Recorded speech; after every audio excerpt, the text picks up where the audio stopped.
I'm Elena, your host for today's very special session. Today marks the beginning of our most extensive, deep dive course yet. We are not just going to skim the surface of the English language today. We are going to dive deep into the ocean of fluency. We have prepared a collection of 50 essential idioms, phrases that native speakers use instinctively every single day. And throughout this masterclass, we are going to dissect them, explore them, and master them together. If you have ever felt that you understand the individual words in a sentence, but miss the actual meaning, this lesson is specifically for you. Idioms are the color and flavor of the English language. Without them, communication is black and white. With them, it becomes vibrant, specific, and emotional. By the end of this video, you will have a vocabulary that rivals a native speaker, allowing you to express frustration, joy, hesitation, and excitement with perfect nuance. So, get comfortable, grab your notebook, and let's begin this journey right now with our first idiom. Number 1 is to twist someone's arm. Let's start with a phrase that paints a very vivid physical picture. If you imagine this literally, it sounds painful and aggressive, doesn't it? Taking someone's arm and twisting it behind their back is a way to physically force them to submit. However, in the world of idioms, the meaning has softened significantly over time. To twist someone's arm simply means to persuade someone to do something that they were initially reluctant to do. It is about applying pressure, not physical pressure, but social or persuasive pressure. The nuance here is important. While it can imply that the person really didn't want to do the action, it is often used in a playful or humorous way among friends. It suggests that the person was resistant, but eventually gave in because the offer was too good or the person asking was too charming. Let's look at a social scenario to understand this better. Imagine it is a Friday night. You have had a long, exhausting week at work. All you want to do is put on your pajamas, order a pizza, and watch a movie on your sofa. But then your phone rings. It's your best friend. They are going to a karaoke bar downtown, and they are desperate for you to come.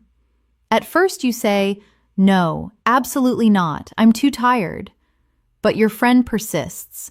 They tell you that your favorite song is on the list, that they will buy the first round of drinks, and that everyone else is going to be there. Finally, you sigh and say, "Okay, fine, I'll go." When you arrive at the bar, someone might ask, "Hey, I thought you were staying home tonight." You would smile and reply, "Yeah, I was planning to, but Sarah twisted my arm." In this context, you aren't angry.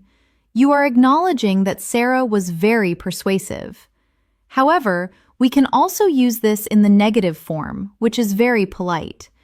If you are inviting someone to an event, perhaps a networking dinner or a workshop, and you sense they are hesitant, you want to reassure them that there is no pressure. You might say, "Listen, I would love for you to join my email community or come to the seminar, but I'm not going to twist your arm. If you're busy, I completely understand."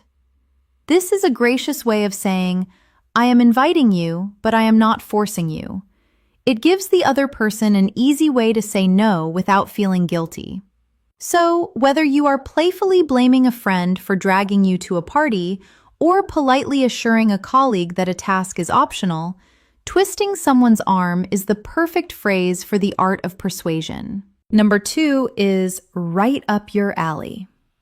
Moving on to our second idiom, we have a phrase that is all about compatibility and personal taste.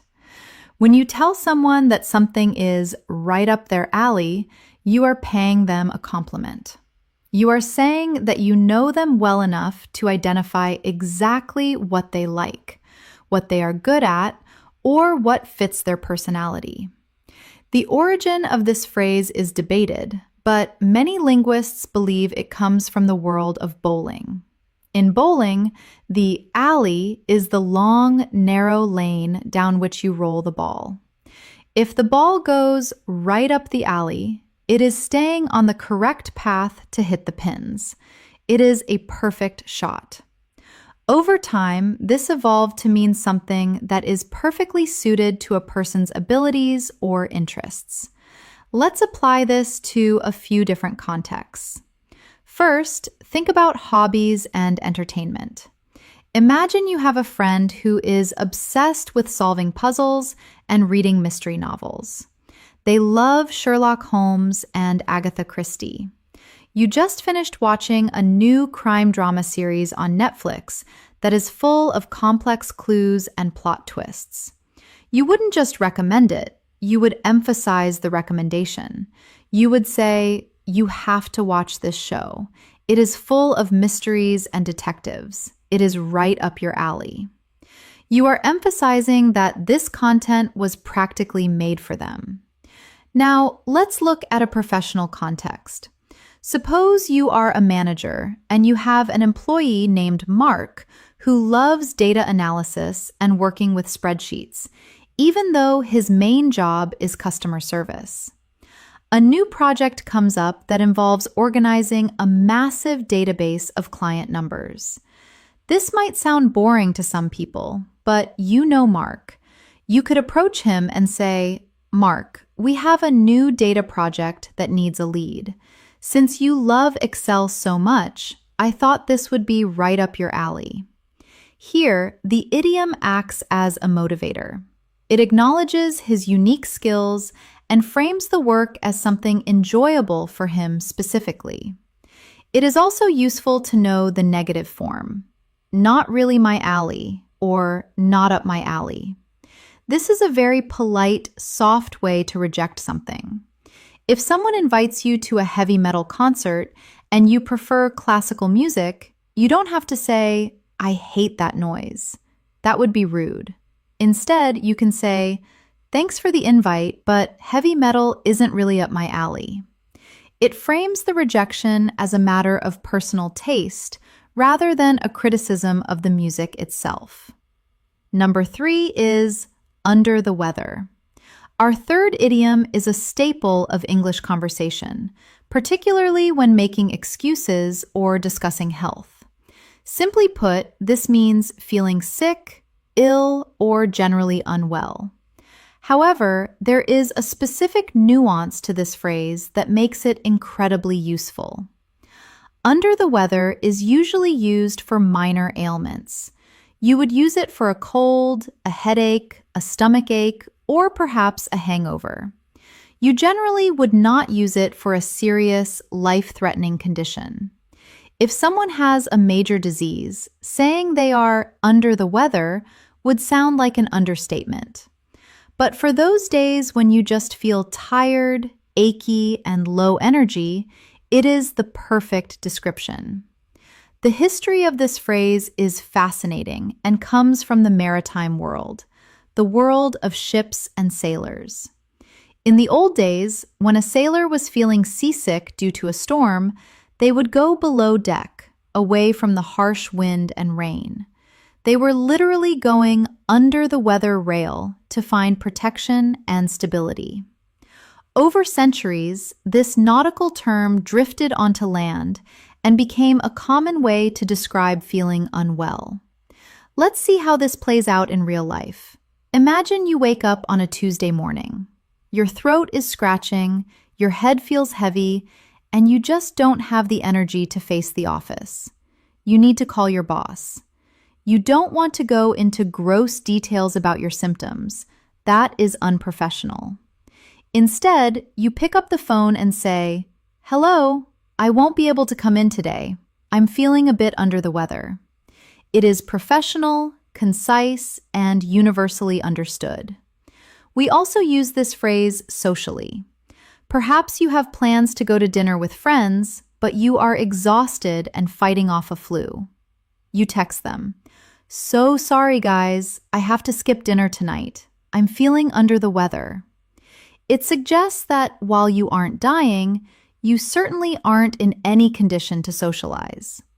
Interestingly, you can also use this phrase to describe someone who seems sad or slightly depressed, though this is less common than the physical meaning. If a friend is acting quiet and withdrawn, you might ask another friend, "Is John okay? He seems a little under the weather today." In this case, you are commenting on his general vibe or energy levels. Number 4 is to make ends meet. Now we turn to a more serious idiom, one that touches on the reality of finances and adulthood. This phrase paints a picture of struggle and survival. To make ends meet means to earn just enough money to pay for the essential things you need to live: food, rent, electricity, and transport. Imagine taking a piece of rope or a belt and trying to wrap it around a large package. You pull one end and then the other, trying to make them touch, trying to make the ends meet. If you can't make them meet, the package falls apart. Financially, the ends are your income and your expenses. If you can make them meet, you survive the month. If you can't, you are in debt. Because this idiom deals with financial limits, it is very frequently paired with verbs like struggling, trying, or barely. You rarely hear someone say they are happily making ends meet. It almost always implies a challenge. Consider a young couple who have just graduated from university. They have entry-level jobs with low salaries, but they live in an expensive city like London or New York. They have to budget every single dollar. They cook at home instead of eating out. They take the bus instead of taxis. If you ask them how they are doing, they might say, "It's tough right now. We are working hard just to make ends meet." This tells you that they aren't saving money for a vacation. They are working strictly to survive. This phrase is also common in news and journalism, especially when talking about the economy. You might hear a news anchor say, "With the rising cost of inflation and gas prices, more and more families are struggling to make ends meet." It is a powerful phrase because it evokes empathy. It doesn't mean someone is bad with money. It means the cost of living is threatening to overtake their income. Number 5 is to take something with a grain of salt. Our 5th idiom is one of wisdom and skepticism. This is an essential piece of advice in the modern world. To take something with a grain of salt means to view a piece of information with skepticism, not to interpret it literally, and to understand that it might be exaggerated or untrue. This idiom has a very old, almost ancient history. It is believed to go back to Pliny the Elder, a Roman author, who translated an antidote for poison that included a literal grain of salt. The idea was that the salt made the poison less harmful. Metaphorically, when someone tells you a poisonous lie or an exaggeration, applying a grain of salt, your own skepticism, protects you from being deceived. There is a slight regional difference you should be aware of. In American English, we almost always say grain of salt. In British English, you will very often hear pinch of salt. A pinch is slightly larger than a grain, but the meaning is identical. Let's look at a few examples. The most relevant context today is the internet. We all see headlines on social media that are designed to make us angry or excited. This one weird fruit cures all diseases, or celebrity couple breaking up. If a friend sends you one of these articles, you might reply, "I wouldn't worry too much about that. It's from a tabloid website, so you have to take it with a massive grain of salt." You are telling your friend, do not believe this 100%. It also applies to people who are known for telling tall tales. Everyone has that one friend or colleague who loves to exaggerate. Maybe they tell you a story about how they caught a fish that was 5 meters long, or how they told off the CEO in a meeting. Later, you might whisper to a new colleague, "Dave is a great guy, but he loves to exaggerate. Take his stories with a grain of salt." You aren't calling Dave a liar exactly. You are just warning the listener to adjust their expectations of the truth. Number 6 is to take a rain check. Next, let's discuss the art of polite rejection. This is a phrase used to decline an invitation right now while suggesting that you would like to accept it at a later date. It is the ultimate tool for maintaining friendships when you are busy. As I briefly mentioned in the intro, this phrase comes from American baseball culture in the late 1800s. Baseball is played outdoors. If you bought a ticket to a game, but it began to rain heavily, the game would be canceled. The stadium would then give the spectators a paper voucher, a rain check, that allowed them to come back and see a different game in the future for free. You couldn't watch the game today, but your ticket was good for later. In conversation, we use this when we genuinely want to see someone, but the timing is wrong. Imagine a colleague asks you, "Hey, a few of us are going to grab sushi after work. Do you want to come?"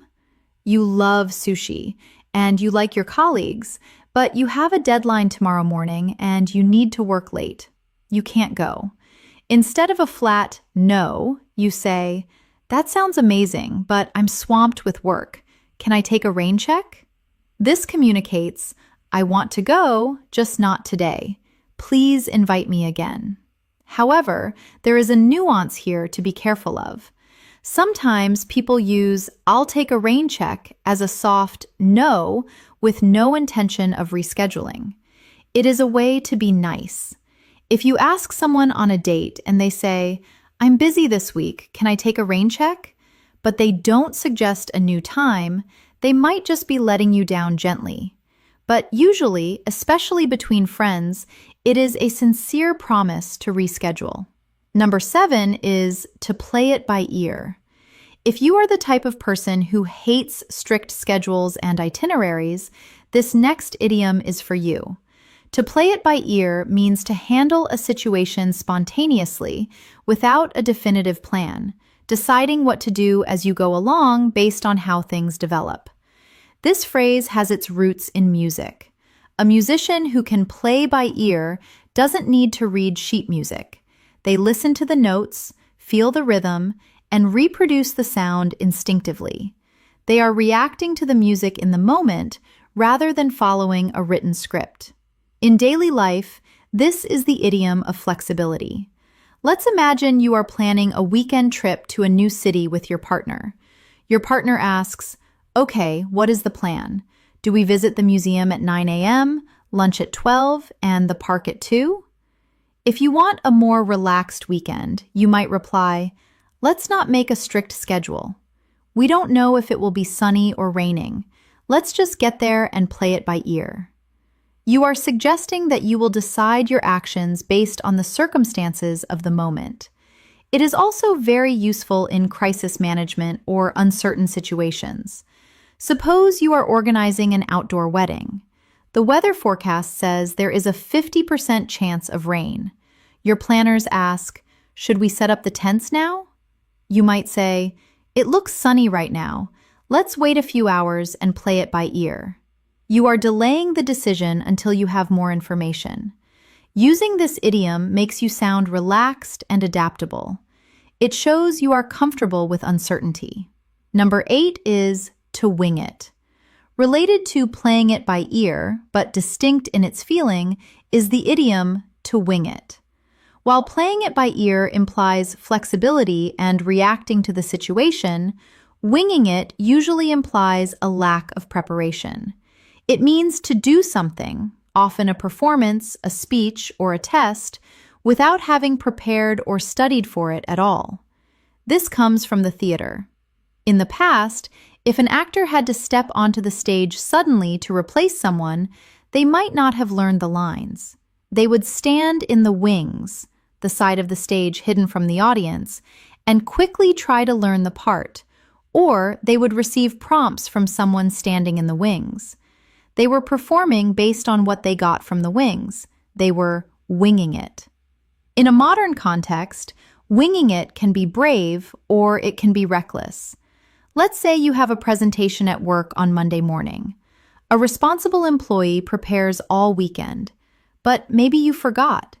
You walk into the meeting room with blank slides and no notes. You turn to your coworker and whisper, "I didn't prepare anything. I'm just going to wing it." You are relying on your natural charm and ability to improvise to survive the meeting. We also use it for travel or cooking. "I don't have a recipe for this pasta. I'm just winging it." It implies a sense of adventure and risk. If you succeed, you look like a genius. If you fail, well, people will say, "You shouldn't have winged it." Number 9 is off the beaten path. For the travelers and the adventurers listening, our 9th idiom is off the beaten path. This describes a place, usually a location, a restaurant, or a travel destination, that is not popular, not well known, and not visited by the masses. The imagery here is of a forest or a field.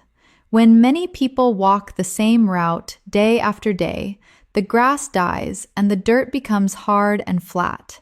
It becomes a beaten path. It is easy to walk on, but it is where everyone goes. To go off that path is to step into the tall grass, into the unknown. In conversation, this idiom almost always has a positive connotation. It implies uniqueness, authenticity, and discovery. If you are planning a vacation to Italy, you might tell your travel agent, "I've seen Rome and Venice. This time, I want to go somewhere off the beaten path. I want to visit small villages where there are no tourists." You are looking for a secret, special experience. You can also use it metaphorically for career choices or lifestyle choices. If everyone in your family becomes a doctor or a lawyer, but you decide to become a surfboard shaper in Bali, you have chosen a career path that is off the beaten path. You have chosen the unconventional route. Number 10 is to blow off some steam. This is a phrase about emotional regulation and stress relief. To blow off steam means to do an activity that relieves tension, anger, or excess energy so that you can feel calm again. This idiom comes from the industrial age of steam engines. Steam boilers build up immense pressure. If that pressure isn't released safely through a valve, the engine can explode. Humans are the same. If we hold on to our anger and stress, we eventually explode. We need to blow off that steam. Different people blow off steam in different ways. For many, it is physical. After a terrible, frustrating day at the office where everything went wrong, you might go to the gym and punch a boxing bag for an hour.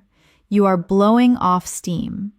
For others, it might be going to a bar and complaining to a friend, or perhaps going for a long drive with loud music. You might hear a parent say about their energetic child, "He's running around the backyard screaming, but that's okay. He's just blowing off some steam." It suggests that the release of energy is necessary and healthy. Number 11 is down to the wire.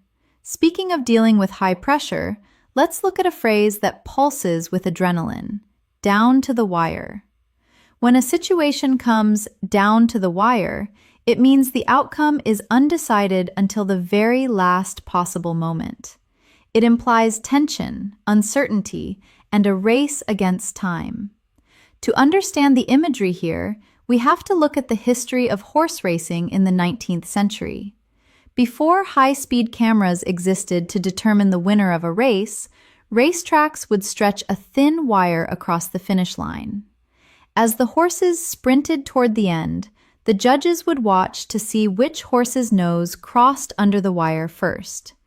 If a race was close, so close that you couldn't tell who was winning until the final second, it was said to go down to the wire. In modern life, we use this for any situation where a deadline is looming and success is not guaranteed. Let's picture a corporate scenario. Imagine you and your team have a massive project due at 5 p.m. on Friday. It is a project that should have taken a month, but you only had 2 weeks. It is now 4:45 p.m. on Friday. You are still typing the final pages of the report. The printer is jamming. Your heart is racing. You finally staple the document and hand it to your boss at 4:59 p.m. Later that evening, when you are relaxing with a drink, you might exhale deeply and say, "Wow, that project really went down to the wire." You are expressing that it was too close for comfort. You almost didn't make it. This idiom is also a favorite of sports commentators. In basketball, football, or soccer, if the score is tied with 10 seconds left on the clock, the announcer will almost certainly scream, "This game is coming down to the wire." It signals to the audience, do not look away. Anything could happen. Number 12 is in the home stretch. Related to down to the wire, but with a significantly different emotional tone, is our next idiom. While down to the wire focuses on the suspense and the panic of the deadline, in the home stretch focuses on the progress. It means you are in the final phase of a long activity. You can see the finish line. This too comes from the racetrack. The home stretch is the final straight part of the track leading to the finish line, and the grandstand where the owners, the home team, would sit. When a horse enters the home stretch, the hard turns are behind them. All they have to do is run straight to the end. In conversation, this phrase is often used for encouragement. Let's go back to that project due at 5 p.m. It is now 3 p.m. You have done all the hard research. You have written the difficult chapters, and now you just need to format the document and check the spelling. You might stand up, clap your hands, and tell your team, "Okay, everyone, stay focused. We are in the home stretch now." This doesn't imply panic. It implies that the worst is over. You have survived the difficult middle part of the journey, and now you just need to maintain your momentum to finish. You can use this for life events too. If you are a university student in your final semester of your final year, you are in the home stretch of your education. If a woman is 8 months pregnant, she is in the home stretch of her pregnancy. It is a positive, forward-looking idiom that says, almost there. Number 13 is in the doghouse. Now, let's shift gears from deadlines to relationships. Our 13th idiom is one of the most evocative and humorous phrases in English. If you are in the doghouse, you are in trouble. Specifically, you are in a situation where someone, usually a spouse, partner, or close family member, is angry with you because of something you did or something you forgot to do. The visual here is quite funny. Imagine a man who has made his wife so angry that she kicks him out of the house. He has nowhere to sleep, so he has to crawl into the dog's wooden house in the backyard and sleep next to the family pet. It implies a loss of status and comfort. Let's look at a classic example. Imagine it is your wedding anniversary. Your wife has cooked a beautiful dinner. She has bought you a gift. And you completely forgot. You come home late from work, empty-handed, asking, "What's for dinner?" When you realize your mistake, the blood drains from your face. The next day at work, your colleague might ask, "Hey, do you want to grab a beer after work?" You would shake your head sadly and say, "I can't. I forgot our anniversary yesterday, so I am strictly in the doghouse right now. I need to go home with flowers and chocolate." Being in the doghouse usually implies a temporary state of punishment. You aren't getting divorced, hopefully, but you are being given the cold shoulder. You have to earn your way back into the house. While it is mostly used for romantic relationships, you can sometimes use it at work. If you make a big mistake that costs the company money, you might tell a friend, "The boss is furious. I'm definitely in the doghouse this week."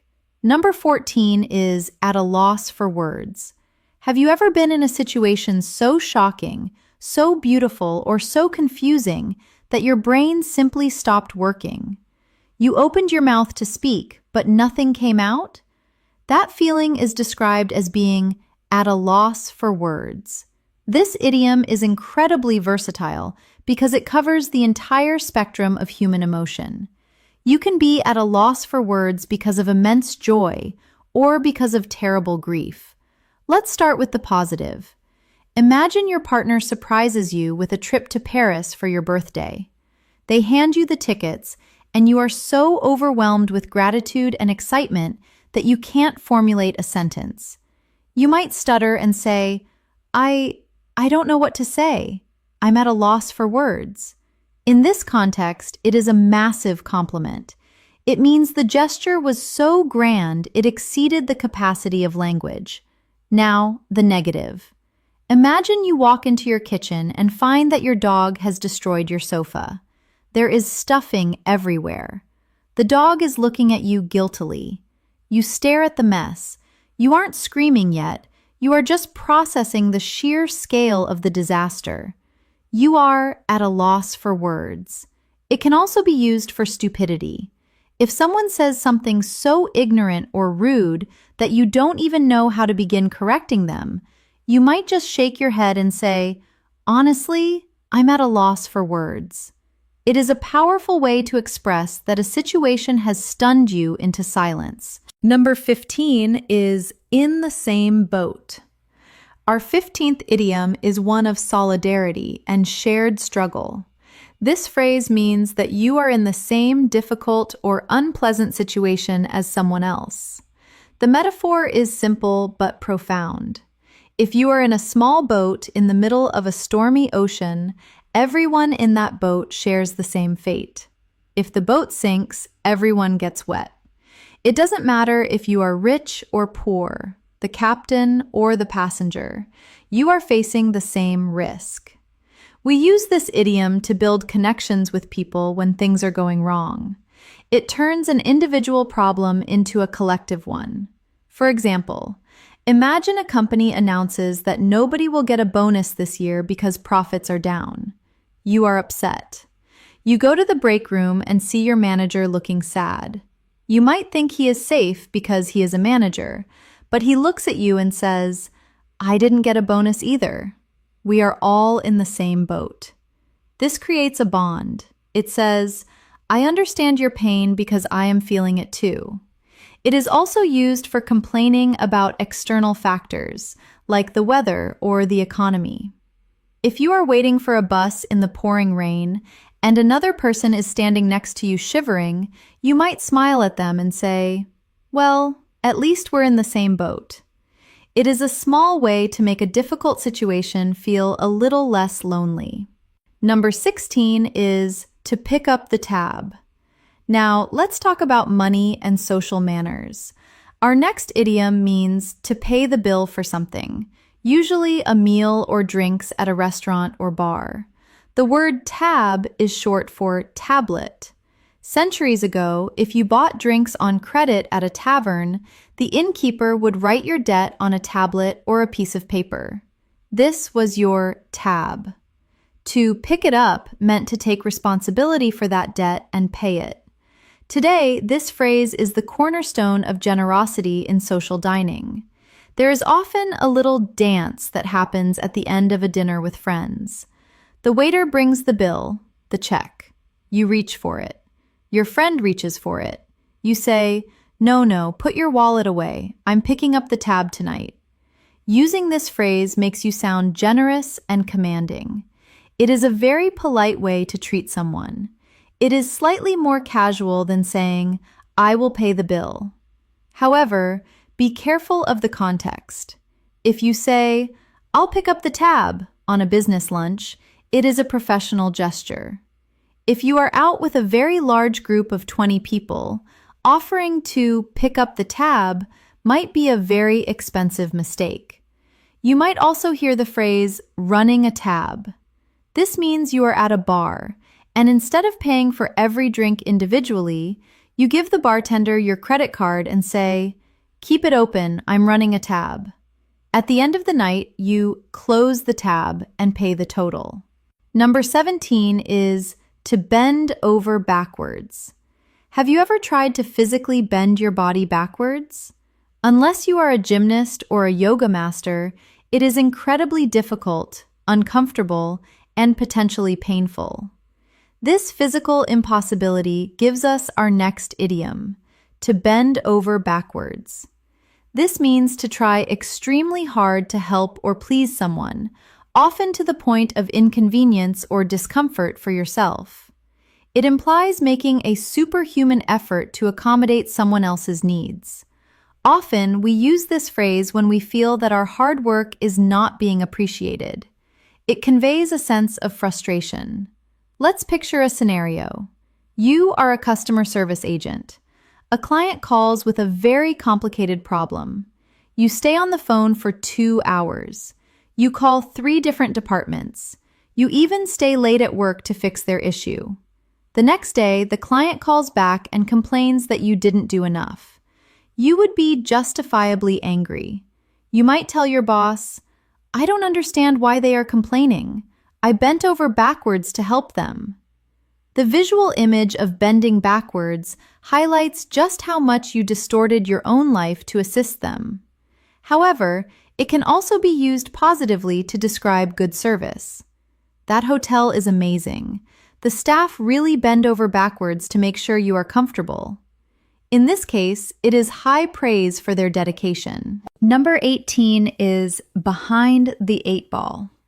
We return to the world of games for our 18th idiom. This comes from the game of pool or billiards. In the game of 8 ball, you have to hit your own balls into the pockets. But if the black 8 ball is blocking your path, you can't make a shot. If the white cue ball ends up literally behind the 8 ball, you are in a terrible position. You are blocked. You are likely to lose your turn or foul. In life, being behind the 8 ball means you are in a disadvantageous position.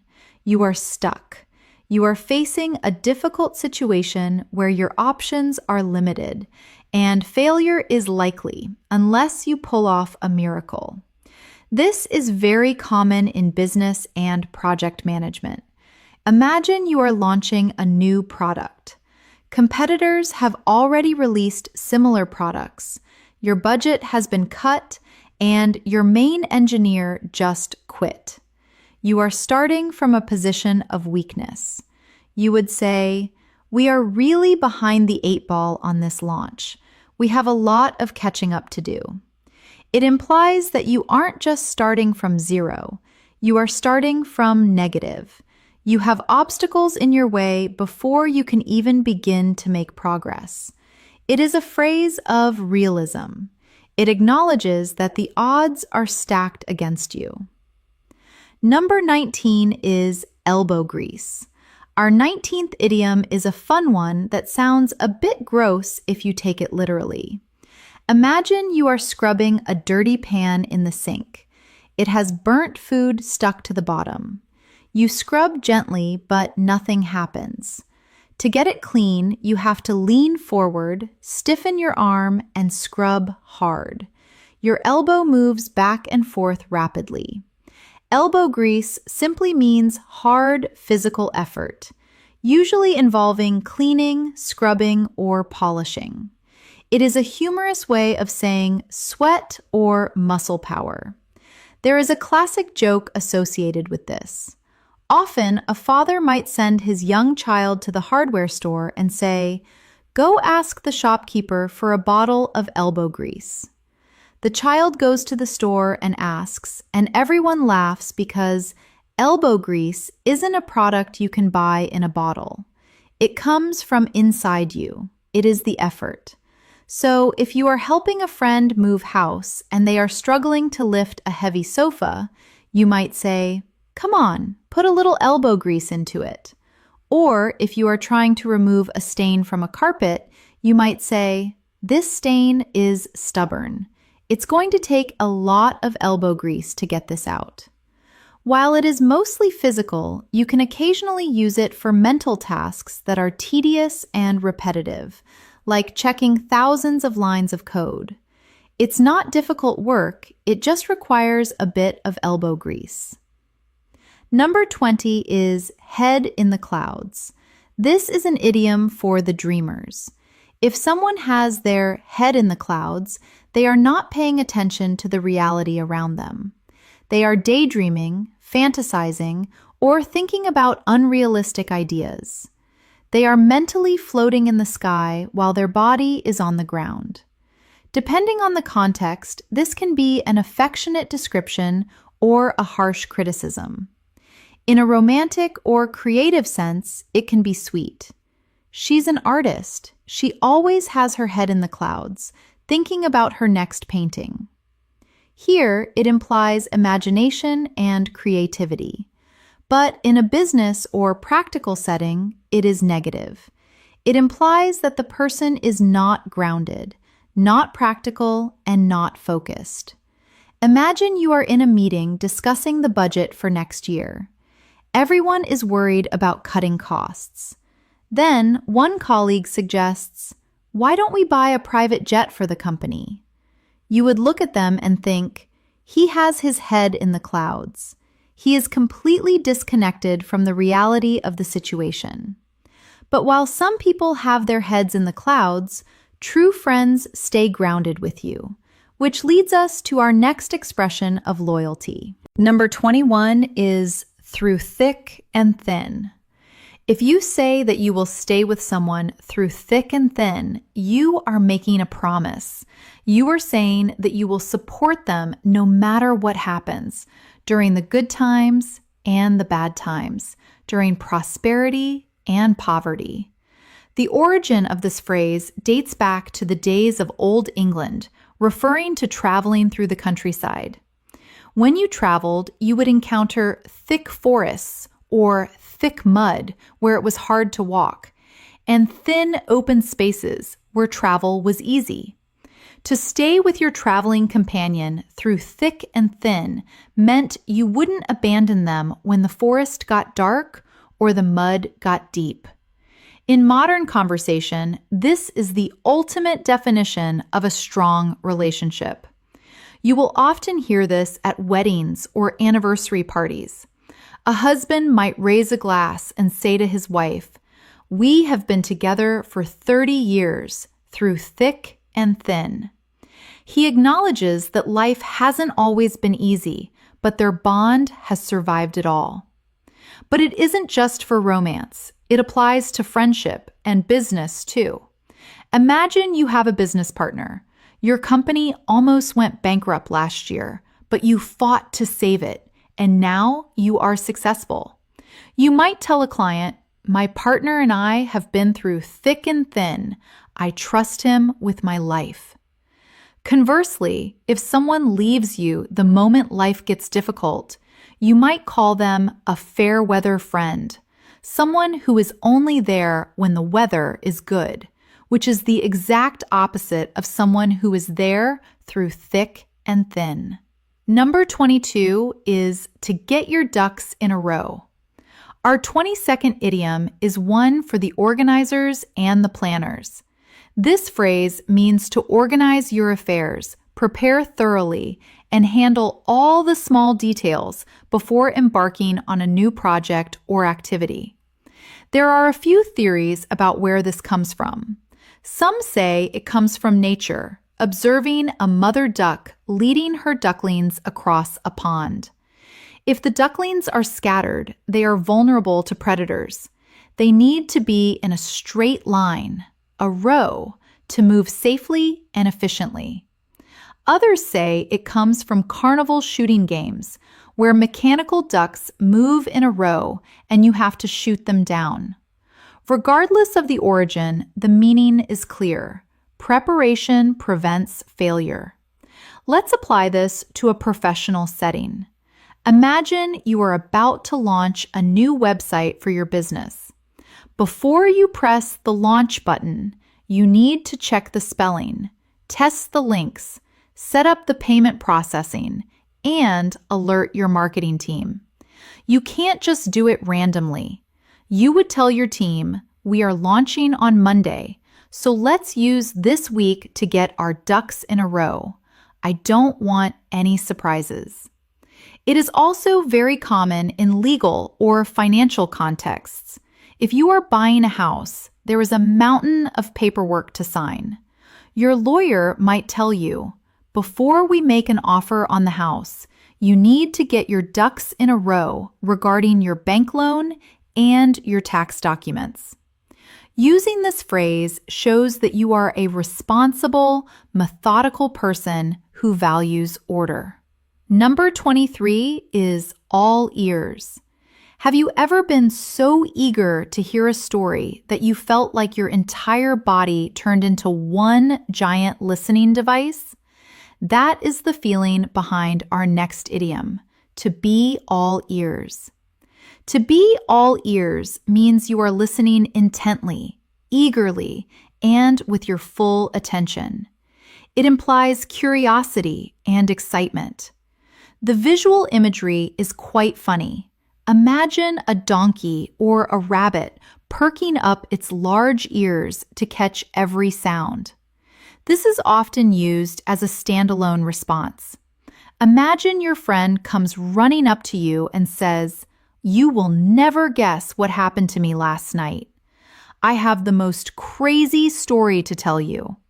You wouldn't just say, "Okay, tell me." That sounds boring. Instead, you would lean in, open your eyes wide, and say, "Tell me, I'm all ears." It encourages the speaker. It validates their excitement. It can also be used in a business context to show receptiveness. If a colleague says, "I have an idea on how we can save money on this project," you can reply, "Go ahead, I'm all ears." It signals that you are open to suggestions and you are respecting their input. However, be careful with the tone. If you say it sarcastically, "Oh, really? You have an excuse for being late again? I'm all ears," it can sound very aggressive. But 99% of the time, it is a positive, engaging phrase. Number 24 is to get wind of something. Information travels in mysterious ways. Sometimes we hear things directly, but often we hear rumors, whispers, or secrets that drift through the air. This brings us to idiom 24, to get wind of something. To get wind of something means to hear a piece of information, usually a secret or something private, that wasn't meant for you to hear yet. This phrase comes from hunting. Animals rely on their sense of smell to detect predators. If the wind blows from the hunter toward the deer gets wind of the hunter. It smells him before it can see him. It senses the danger in the air and runs away. In human conversation, we use this when a secret has been leaked. Let's say your office is planning a surprise birthday party for Sarah. You are trying to keep it a secret. But then, Sarah starts asking suspicious questions about why everyone is whispering. You might panic and tell your co-organizer, "I think Sarah got wind of the surprise. We need to be more careful." It is also used in journalism and business. The newspapers got wind of the scandal before the CEO could resign. This implies that the information escaped containment. It suggests that secrets are like scents. They are hard to contain because they float on the breeze. Number 25 is to stick your neck out. Our 25th idiom involves a bit of risk and anatomy. Imagine a turtle hiding inside its shell. It is safe. Nothing can hurt it. But if it wants to see the world or move forward, it has to extend its neck out of the shell. In that moment, the turtle is vulnerable. A predator could attack its neck. To stick your neck out means to take a personal risk, usually to help someone else or to state an unpopular opinion. You are making yourself vulnerable to criticism or punishment. Let's look at a workplace example. Imagine your colleague, Mike, made a mistake that cost the company some money. The boss wants to fire Mike, but you know Mike is a good worker who just had a bad day. You decide to go to the boss's office and defend Mike. You say, "It was my fault too. Please give him another chance." Later, you tell Mike, "I really stuck my neck out for you today. Don't make me regret it." You are emphasizing that you put your own reputation, your neck, on the line to save him. You might also hear the phrase, "I'm not going to stick my neck out." This is a way of saying you are playing it safe. I agree with you that the plan is bad, but I'm not going to stick my neck out and tell the boss. I need this job.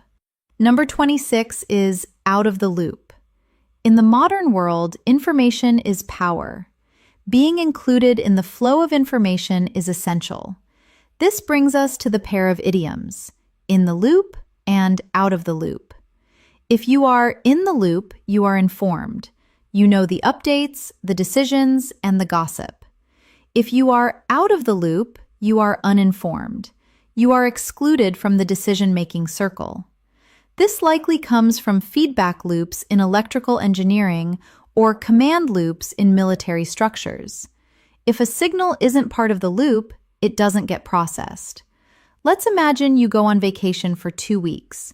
You completely disconnect. No email, no phone. When you come back to the office, everyone is using new software and talking about a new client. You feel confused. You might say to a colleague, "Can you fill me in? I've been away for 2 weeks and I am completely out of the loop." Being out of the loop can be accidental, like in that example, but it can also be intentional. If your friends are planning a trip, but they don't invite you or tell you about it, they are deliberately keeping you out of the loop. That hurts. Conversely, if you want to stay informed, you might end an email by saying, "Please keep me in the loop regarding this project." It is a professional way of saying, "Do not forget to copy me on future emails." Number 27 is when it rains, it pours. Have you ever noticed that bad luck tends to clump together? You don't just lose your keys. You lose your keys on the day you are late for a meeting, and then it starts raining, and then you step in a puddle. For this phenomenon, we have the idiom, when it rains, it pours. This means that when something happens, usually something bad, it doesn't happen as a single event. It happens in large quantities or all at once. The origin of this phrase is actually a famous advertising slogan from the Morton Salt Company in the early 1900s. In the old days, salt would clump together when it got humid, when it rained, and wouldn't pour out of the shaker. Morton developed a new salt that stayed dry. Their slogan was, "When it rains, it pours," meaning their salt flows freely even in rainy weather. Over time, the meaning shifted to describe an avalanche of events. Imagine you are having a terrible week. Your car breaks down, cost $500. Then your washing machine breaks, cost $300. Then you get a speeding ticket, cost $200. You are overwhelmed. You would throw your hands up and say, "I can't believe this. When it rains, it pours." It can occasionally be used for good things too. If you are a freelancer and you have had no work for 3 months, and suddenly 3 clients call you on the same day offering you jobs, you can also say, "Wow, when it rains, it pours." It describes the feast or famine nature of life. Number 28 is to get something off your chest. Secrets, guilt, and worries are heavy. When we keep them inside, it can physically feel like there is a weight pressing down on our lungs, making it hard to breathe. Our 28th idiom addresses this feeling, to get something off your chest. This means to confess something or talk about a worry that has been bothering you in order to feel relief. It is a purging of negative emotion. Imagine you accidentally scratched your friend's car last week, but you didn't tell him because you were scared. Every time you see him, you feel guilty. Finally, you can't take it anymore. You say, "Listen, I need to get something off my chest. I was the one who scratched your car. I'm so sorry." As soon as you say the words, the weight lifts, you can breathe again. It is also used for venting frustration. If you hate your job but you never complain, the anger builds up. One day, you might grab a friend for coffee and spend an hour complaining about your boss. Afterward, you sigh and say, "Thanks for listening. I really needed to get that off my chest." Number 29 is on thin ice. We return to the theme of danger with our next idiom, on thin ice. Picture a frozen lake in winter. If the ice is thick, you can walk on it safely. But if the ice is thin, every step you take produces a cracking sound. One wrong move and you will fall into the freezing water. To be on thin ice means you are in a precarious, risky situation, usually because you have already upset someone. You are one small mistake away from disaster. This is a favorite phrase of parents and school teachers. If a child is misbehaving, the parent might warn them, "You are on thin ice, young man." It translates to, "You have already made me angry. If you do one more thing, you will be punished."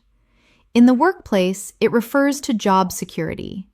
If an employee is constantly late and misses deadlines, the manager might call them in for a meeting and say, "I'm putting you on probation. You are skating on thin ice." It is a final warning. It implies that the support structure beneath you is breaking, and you need to tread very carefully. Number 30 is to throw caution to the wind. We conclude this section with an idiom that is the exact opposite of being careful. Sometimes you don't want to get your ducks in a row. Sometimes you just want to throw caution to the wind. To throw caution to the wind means to stop worrying about the risks and the negative consequences, and to act impulsively or boldly. It implies a moment of liberation. Imagine holding a handful of caution, worry, fear, and throwing it into a strong wind. The wind blows it away, leaving you free to act. This is often used for big, life-changing decisions that seem illogical on paper, but feel right in the heart. Let's say you have a stable, boring job. You have savings. You have a plan. But your dream is to act in Hollywood. One day, you buy a one-way ticket to Los Angeles. Your friends ask, "Is that safe? Is that smart?" You reply, "Probably not. But I decided to throw caution to the wind and chase my dream." And when someone tells you a story about chasing their dreams, you might find yourself listening with total intensity, which leads us to our next idiom. Number 31 is to hang on someone's every word. Have you ever listened to someone who was so charismatic, so intelligent, or so attractive that you didn't want them to stop speaking? You were afraid that if you blinked or coughed, you might miss a syllable of what they were saying. That intense state of listening is described as hanging on someone's every word. To hang here implies a sense of suspension. Imagine a rock climber hanging from a cliff by their fingertips. They're holding on for dear life. When you hang on someone's words, you are holding on to their sentences with that same level of intensity and dependence. This phrase is most often used in two contexts, romance and admiration. In a romantic context, it describes the infatuation of new love. Imagine you are at a dinner party. You look across the table and see your friend Sarah. She is talking to a man she just met. She is leaning forward. Her eyes are wide. She is nodding at everything he says, and she is ignoring her food. You might nudge your other friend and whisper, "Look at Sarah. She is completely in love.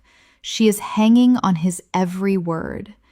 It implies a sense of being captivated or spellbound. In a professional or academic context, it implies deep respect. If you attend a lecture by a Nobel Prize-winning scientist, the audience will likely be silent and focused. They are hanging on the professor's every word because they know that what he is saying is incredibly valuable. However, be careful.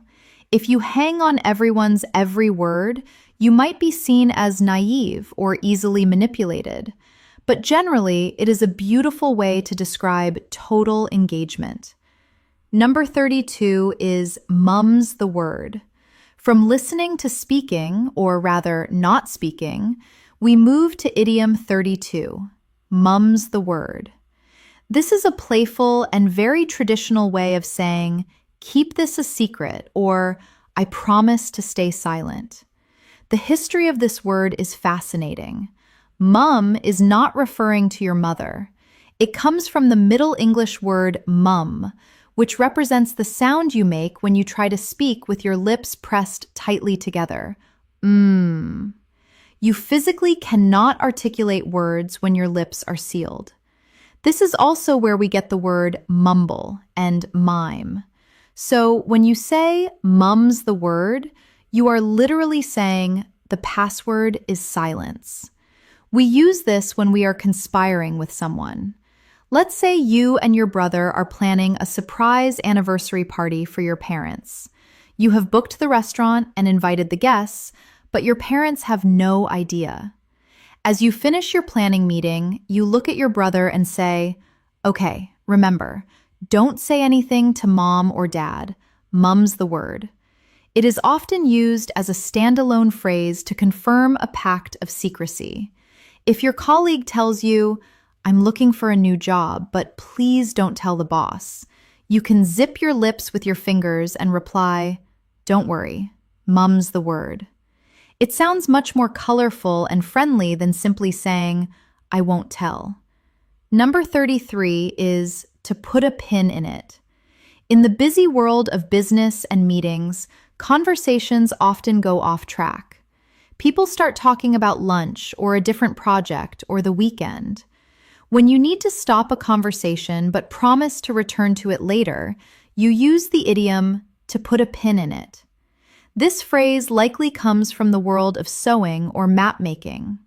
If you are sewing a dress and you need to stop working, you put a pin in the fabric to hold it in place so you can resume exactly where you left off. Alternatively, you might put a pin in a map or a corkboard to mark a location or an idea that needs attention. In the corporate world, this is the polite way to say, shut up about this for now. Imagine you are in a meeting about the marketing budget. Suddenly, two colleagues start arguing about the color of the logo. This is not the time for that discussion. As the manager, you need to take control. You would say, okay, everyone, the logo color is an important topic, but we are here to talk about the budget. Let's put a pin in the logo discussion and come back to it next week.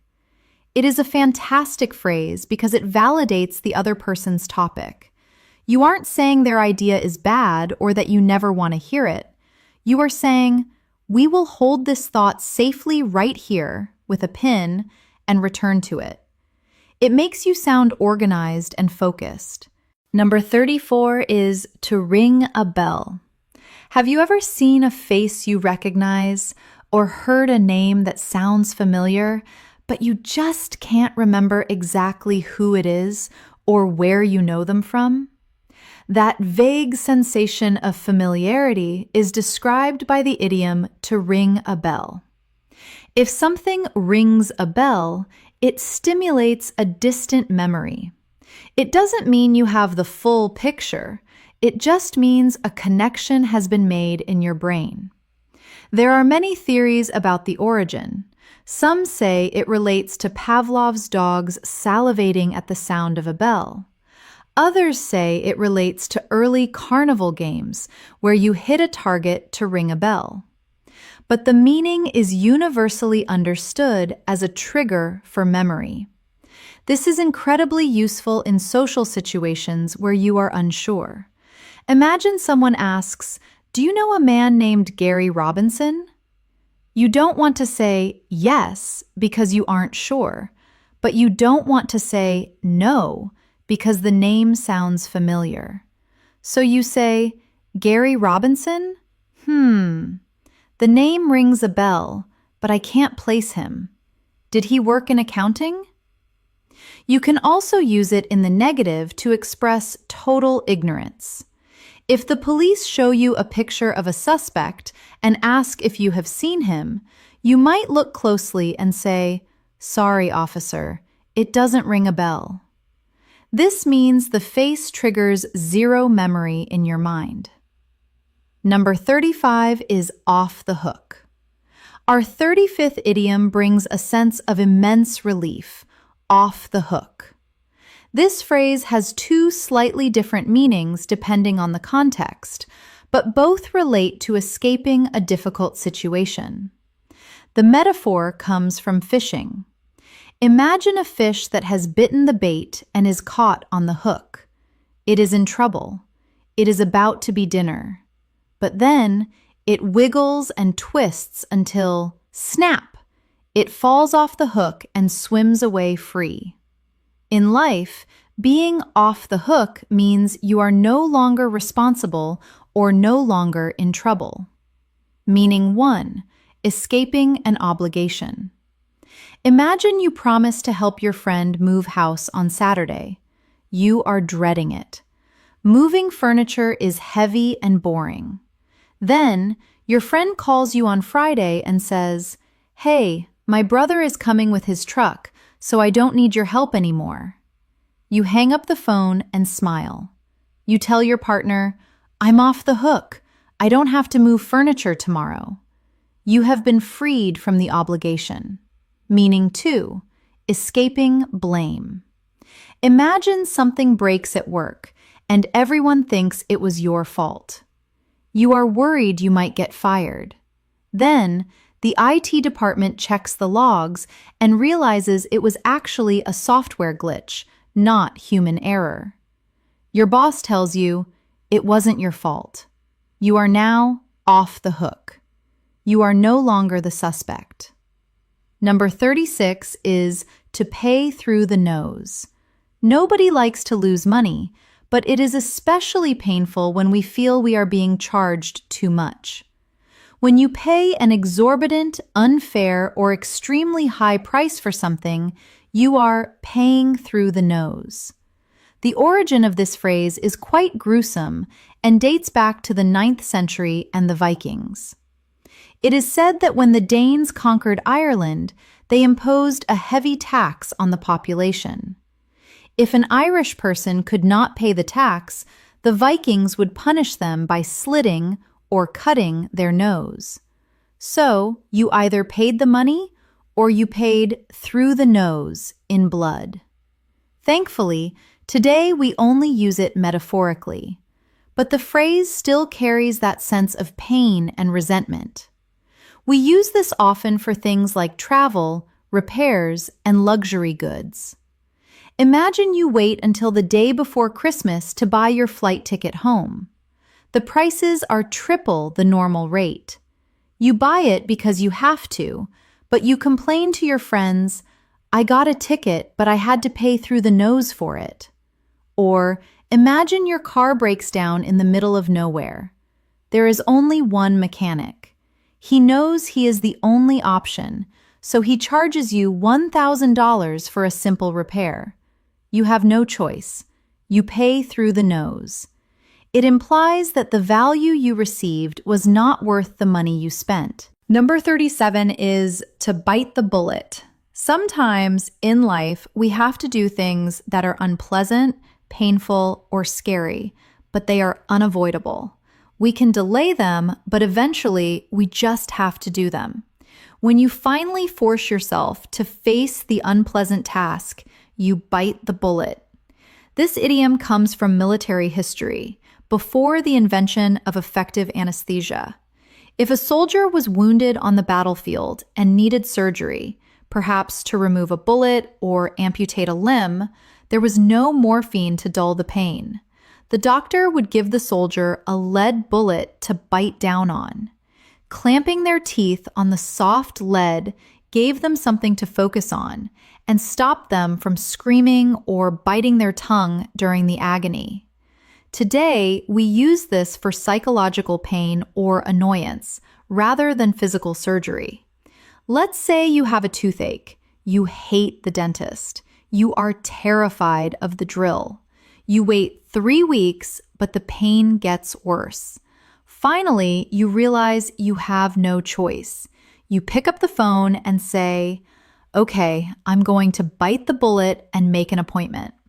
You are accepting the inevitable suffering to get the result. It is also used for spending money. If your old laptop dies and you need a new one for work, but you don't want to spend $2,000, you look at your bank account, sigh, and bite the bullet. You make the purchase because you have to. Number 38 is to be in a pickle.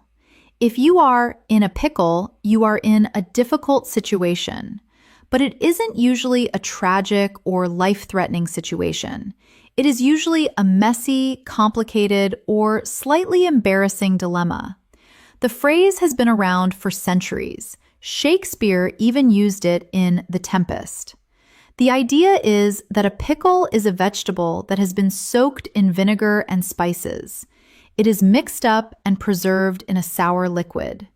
If you are in a pickle, you are in a sour, messy state. We often use this for social mishaps. Imagine you invite 2 friends to dinner, but you forget that those 2 friends broke up last week and hate each other. They both arrive at your door at the same time. You look at them, then you look at your partner and whisper, "We are in a bit of a pickle." It implies that there is no easy solution. You have to navigate a tricky situation. Or perhaps you lock your keys inside your car while the engine is running. You aren't in danger, but it is annoying, frustrating, and you feel a bit silly. You are in a pickle. It is a soft idiom for trouble. You wouldn't say, "I'm in a pickle," if your house was burning down. You would say it if you ran out of milk while baking a cake. Number 39 is red tape. If you have ever dealt with a government agency, a bank, or a visa application center, you know exactly what this next idiom feels like. Red tape refers to excessive bureaucracy, rigid adherence to rules, and unnecessary paperwork that stops you from getting things done quickly. This phrase has a literal history. In the 17th and 18th centuries in England, official legal documents and government files were bound together with red cloth tape. If you wanted to access a document or get a decision made, you literally had to cut through the red tape or untie it. Today, red tape is the enemy of efficiency. It is the invisible wall of forms and signatures. Imagine you want to open a small coffee shop. You find a building, you have the money, and you are ready to open. But the local council tells you that you need a hygiene permit, a fire safety permit, a sidewalk permit, a sign permit, and a music license. It will take 6 months to process. You would tell your investors, "We are ready to go, but we are stuck in a lot of red tape right now." We often use the verb to cut through with this idiom.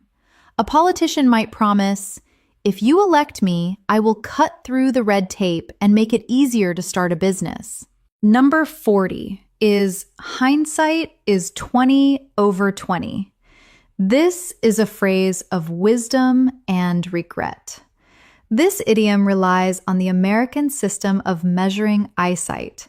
If you have 20/20 vision, you have perfect vision. You can see everything clearly and sharply. Hindsight is the ability to look back at the past. So when we say hindsight is 20/20, we mean that it is very easy to see the right decision after the event has happened, even though it was impossible to see it at the time. It is a way of saying, "I know the answer now, but I couldn't have known it then." We use this to comfort ourselves or others when we make mistakes. Let's say you bought shares in a company. A week later, the company went bankrupt and you lost your money.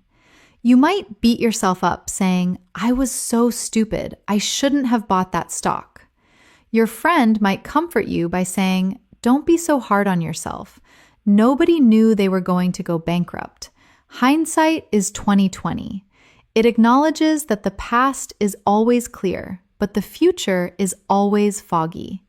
It can also be used sarcastically against people who act like know-it-alls.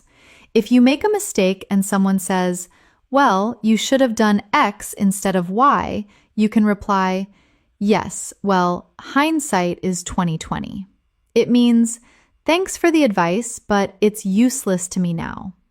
But while hindsight looks back, our next idiom helps us look forward with optimism. Number 41 is look on the bright side. Life is full of setbacks. When bad things happen, we have two choices. We can focus on the negative, or we can find the positive. Our 41st idiom, look on the bright side, is an instruction to focus on the positive aspects of a bad situation. The metaphor is visual. Imagine a physical object with a light side, where the sun hits it, and a dark side in the shadow. To look on the bright side is to physically turn your attention to the illuminated, happy part. We use this to console friends who are suffering. Let's say your friend is fired from their job. They are devastated. They are crying. You might say, "I know it hurts right now, but look on the bright side. You hated that boss, and now you have the freedom to find a career you actually love." You are reframing the tragedy as an opportunity. However, a word of warning: timing is everything. If someone has just experienced a terrible tragedy, telling them to look on the bright side immediately can seem insensitive. Sometimes people just need to be sad for a while. But generally, it is a phrase of optimism and resilience. It is about finding the silver lining in the storm cloud. Number 42 is out of your league. We move from optimism to the harsh reality of social status with the idiom out of your league. This phrase comes from the world of competitive sports. In baseball or football, teams are divided into leagues based on their skill level. A local amateur team cannot compete with a professional team like Manchester United or the New York Yankees. They are simply not in the same league. If they played, the amateur team would be destroyed. In conversation, we almost always use this to talk about dating and romantic relationships. It describes a situation where one person is considered much more attractive, intelligent, or wealthy than the other. Imagine a very average man. He has no job, he is messy, and he isn't particularly funny. He tells you, "I think I'm going to ask that supermodel out on a date." You would look at him and say, "Buddy, don't do it. She is way out of your league." You are telling him that the gap in their social stats is too wide. We also use it for luxury items. If you are a student with a small budget and you are looking at buying a Ferrari, your father might say, "That car is out of your league. Let's look at a used Toyota instead." It implies that something is unattainable given your current resources. Number 43 is jump on the bandwagon. In the age of viral trends and social media, this next idiom is more relevant than ever. To jump on the bandwagon means to start doing something just because it has become popular or profitable, not because you originally cared about it. The history here is political. In the 19th century in America, politicians would travel through towns on a wagon, carrying a band of musicians, a bandwagon, to attract attention. If the politician was popular, other people and politicians would physically jump onto the wagon to be associated with his success. They wanted a free ride to victory. Today, we use it to describe people who follow the crowd. It often carries a slightly negative or critical tone. Think about sports fans. When a team is losing, nobody watches them. But the moment that team reaches the finals, suddenly everyone is wearing their jersey and shouting, "We are number one." You might roll your eyes and say, they aren't real fans. They just jumped on the bandwagon because the team is winning. It also applies to business trends. When artificial intelligence became popular, every company suddenly started calling themselves an AI company. They were jumping on the bandwagon to attract investors. It suggests a lack of originality or loyalty. Number 44 is to cloud one's judgment. We pride ourselves on being logical, rational human beings, but often emotions get in the way. When our ability to make smart decisions is ruined by our emotions, we say that something has clouded our judgment. The visual is clear. If you are flying a plane or driving a car and a thick cloud or fog descends, you cannot see where you are going. You might crash. In this idiom, the cloud is usually anger, love, greed, or jealousy. Let's look at a business example. Imagine a manager needs to hire a new assistant. He interviews a woman who is very unqualified, but she is the daughter of his best friend. He hires her anyway. Later, she makes a huge mistake. The manager's boss might say, "Why did you hire her? You knew she wasn't ready." The manager would admit, "I know. My friendship with her father clouded my judgment." It is a way of admitting that you lost your objectivity. In legal dramas, you often hear lawyers say, "Your Honor, the witness is angry, and that is clouding his judgment."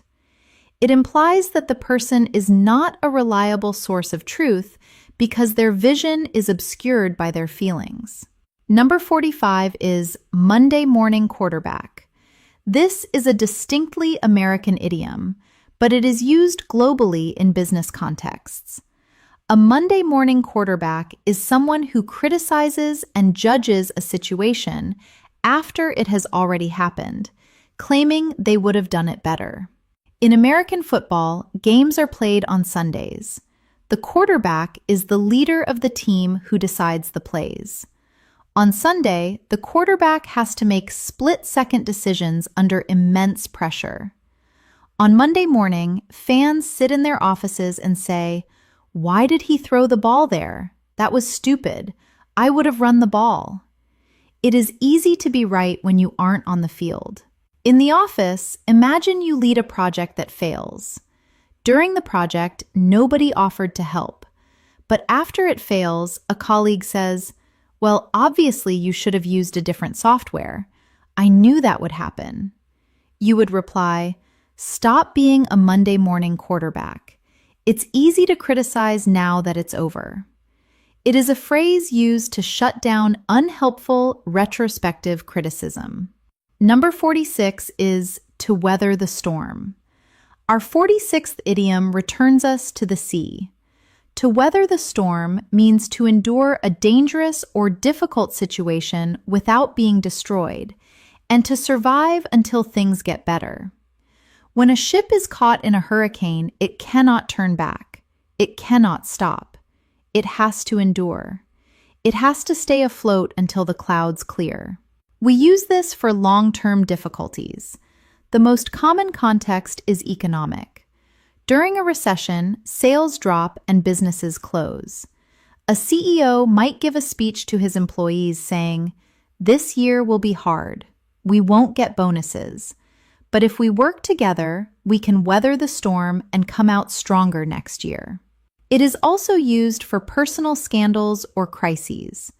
If a celebrity is involved in a scandal, they might disappear from the public eye for a few months.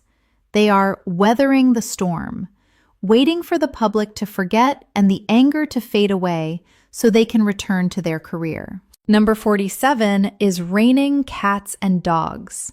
This is perhaps one of the first idioms English learners are taught, yet it remains a classic.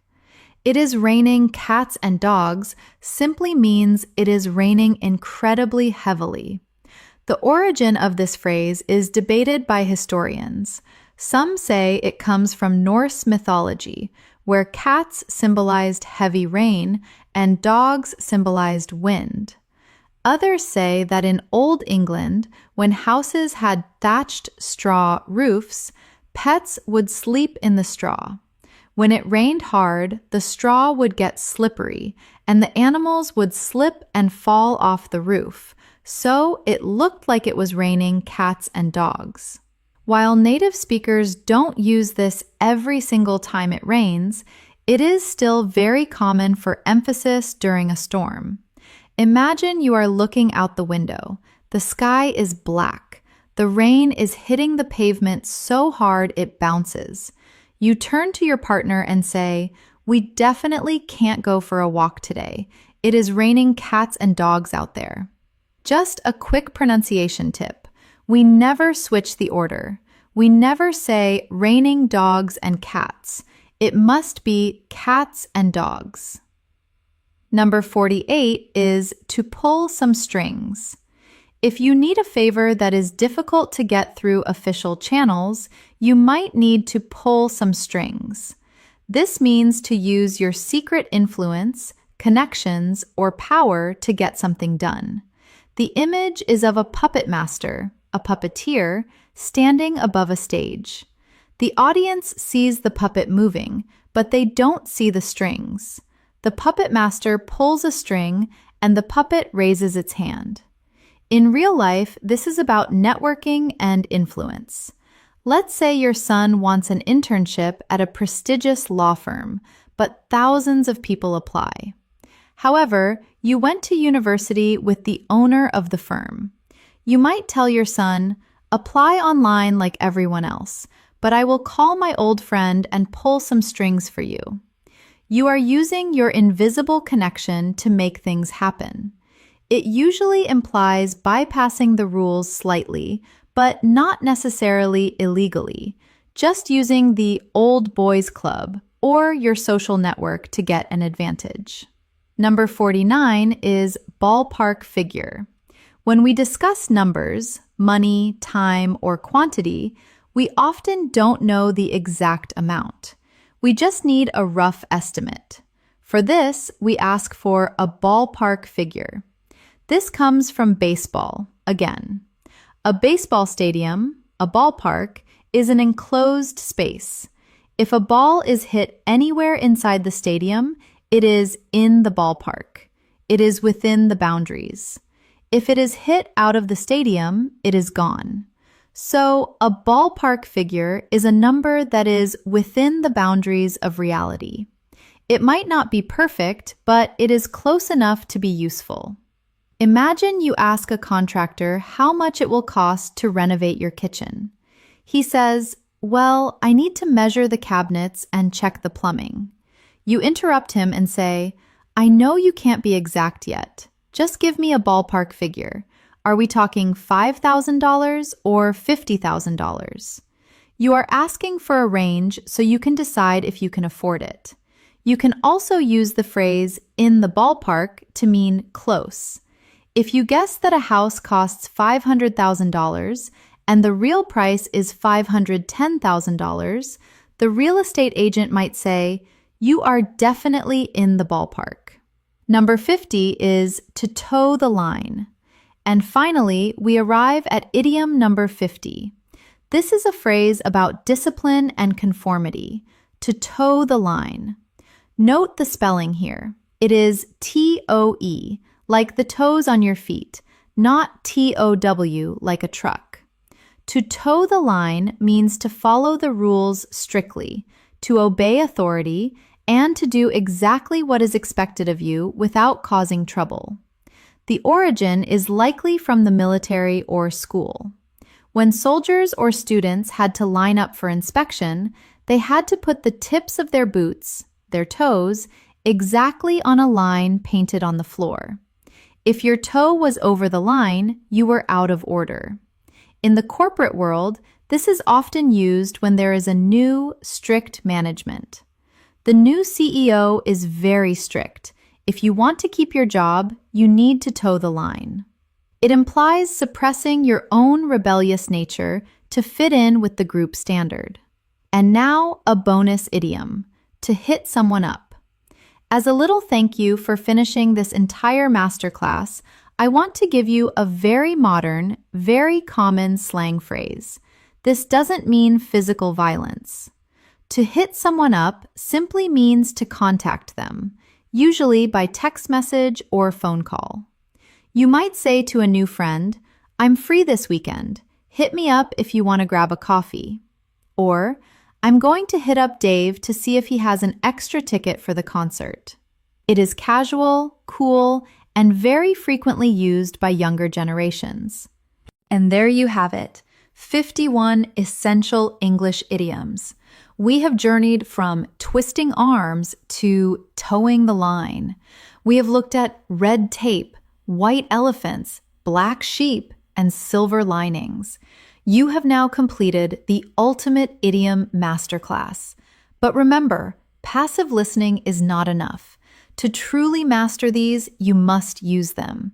Your challenge for this week is to pick just 3 of these idioms and use them in a real conversation, an email, or even a text message.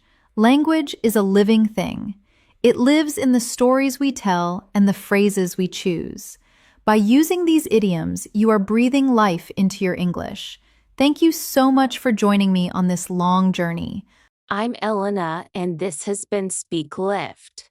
Keep practicing, keep learning, and I will see you in the next lesson.